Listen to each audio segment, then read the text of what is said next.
we stand here mid-April, played 4 games. Probably something to do with the casual nature of the fixture secretary, which is myself. But 6 games, 6 weeks. We've got a strong squad of 12. A win is needed. No draw no good enough, as we're chasing top of the table team.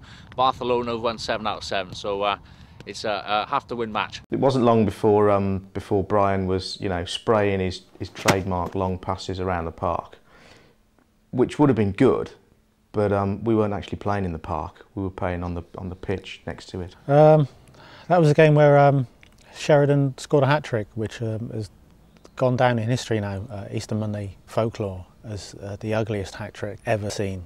The third one was with Brian going straight for goal from a corner. I caressed the ball off the inside of my left boot, and basically, what can I say? It was the most fantastic corner I think I've ever taken. It hit the post and went in.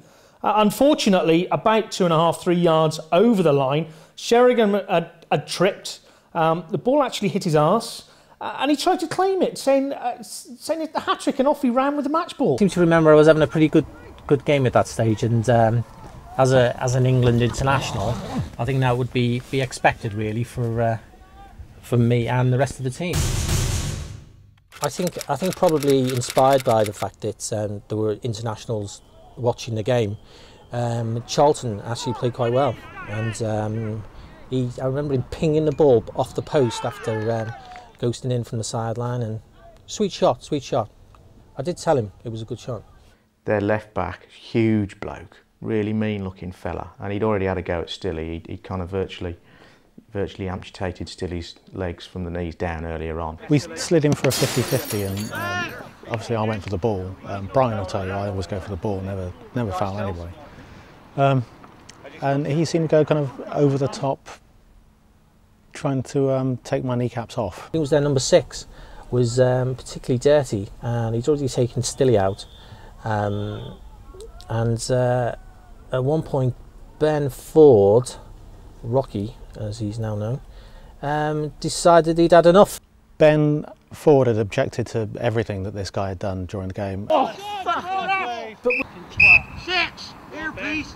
Right, if you want to fight, it's a boxing ring. Right, shake hands, get on with it, or go get on. After the fisticuffs, I think Ben decided to let his feet do the talking.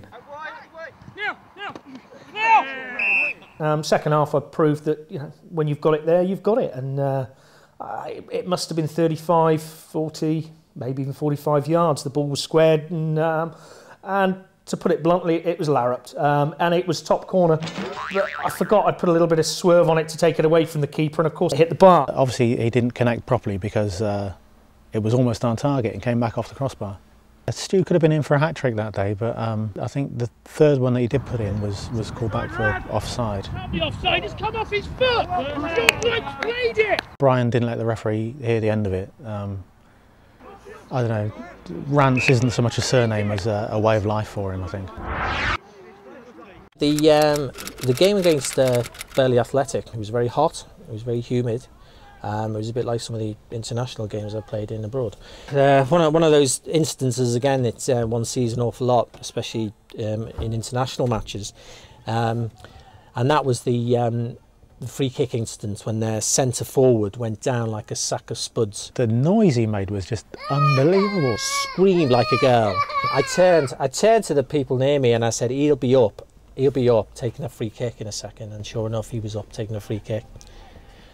Couldn't believe it. I thought on the whole it was a very good game. I thought we played extremely badly, yet we came away with a 3-1 win. Once again, Rance put in a fantastic corner from the right-hand side, which was going in, and can't believe Sheridan tripped to hit him on the head and went. I've got 4 of your goals now, Brian. The Scorchio morning up at Redland High School on the Astro, that looks like a fruit and veg stall. And it was the first time I'd played on this new AstroTurf, and it was really good, really good. It was helped by the fact that I was playing against a back four with a combined age of about 300. Pre-match preparation, well, a little bit unconventional. A few beers last night and a big meal. Woke up feeling a little bit dehydrated, so I've necked 5 pints of Ribena. Well, stats update, title chase is still on. We've played 7 now and won them all, but our competition Barcelona, they've won 8 and won them all. But a win today by 4 goals will take us joint top. I scored the best goal I've ever scored in my life. Real good team goal. So Newby broke down the left, skipped past a couple of their defenders. Felix slotted Newby back in, and he kind of got to the byline and pulled it back, and as he pulled it back I kind of ran onto it, shut my eyes and smashed it as hard as I could with my left. Despite the Colonel kind of screeching at us from the sidelines to stay awake, none of us really did. And I think it was their 60-year-old left back sneaked in at the back post and nodded it home. And then Felix started to do his Gordon Ramsay impression again. And we just keep switching off and then letting them back in the game. Don't do it. We think, oh yeah, we'll relax. We're not. We're only fucking 4-1 ahead because Lee has pulled some superb saves out of us. Because every time we switch off, they have a little purple patch. 10 minutes, 15 minutes here, just got to get the next one. And it was only down to Lee in goal, Sir Lee in goal, pulling off a few absolutely scorching saves that kept us in the game, really. Busy man there, Lee. Makes a change, doesn't it? Good hands. I do my best. Hey lads, we don't always announce the man of the match, but there's one clear one today. Yeah. Big round for Lee. It was one of the toughest games of the season, and they obviously came out with a game plan to push and kick and bite and swear. They could nudge, they could shoulder barge, they could push, they could shove, they could put the feet in. I think the ref, which was Colonel in this game, I think he lost it. All the toys went out of the pram, and both teams got a right mouthful. We've all, well, I've seen it, not everyone obviously, on international duty, and it was like playing one of those South American teams. I think the referee had a hard time, and I think we did well to come out of that with a win. Is it ligaments or a break? This is a break. The game was abandoned, the ambulance arrived. Unfortunately, the old boys game was cut short by the horrendous injury to Jamie. To see that as the pain became progressively worse, Jamie's sense of humour became progressively better. Like when the wife had kids, at least he's not swearing at me. It's going to be like a cup final, really, the game, which is a bit of a shame because we're not very good at cup finals. Bit of a grudge match, really. Kind of view it as a bit of the forces of good versus the forces of evil. I haven't got a good feeling about it.